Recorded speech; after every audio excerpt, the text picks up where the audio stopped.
আপনারা জানেন যে শ্যামনগর একটি উপকূলবর্তী এলাকা এবং এখানে আমার 7টা ইউনিয়ন কোস্টাল এরিয়া, অত্যন্ত দুর্যোগ প্রবণ এলাকা। এখানে মানুষের প্রাণের দাবি টেকসই বেড়িবাঁধ, সুপেয় পানি, চিকিৎসা সেবা সহ যোগাযোগ ব্যবস্থার উন্নয়ন।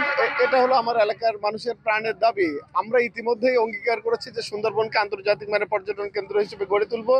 সেটি যদি আমরা বাস্তবায়ন করতে পারি তাহলে মানুষের প্রত্যেকটি দাবি আমরা পূরণ করতে পারবো। সাথে সাথে এই কোস্টাল এরিয়াকে নিয়ে আমরা একটা ইকোনমিক জোন করে এখানে 4-5টা বড় ধরনের ফ্যাক্টরি যদি আমরা করতে পারি, যেখান থেকে মাছ এবং কাঁকড়া সরাসরি প্রক্রিয়াজাত হয়ে বিদেশে রপ্তানি হবে, তাহলে আমাদের এলাকার যে বেকার সমস্যা আছে, জেলে বাউলাদের সমস্যা আছে, বছরে 6 মাস তারা সুন্দরবনে যেতে পারে না, নদীতে নামতে পারে না, তাদেরও বিকল্প কর্মসংস্থানের ব্যবস্থা করতে পারবো। দীর্ঘ 31 বছর পরে শ্যামনগরে এই সাতক্ষীরা 4 আসনে ধানের শীষের প্রতীক এবং প্রার্থী এসেছে। মানুষের মধ্যে ব্যাপক উচ্ছ্বাস এবং উদ্দীপনা দেখা যাচ্ছে। আমি মানুষের যে বাঁধ ভাঙা জোয়ার, এবং আমি বলবো যে শ্যামনগরে ধানের শীষের সুনামি শুরু হয়েছে প্রত্যেকটি ইউনিয়নে।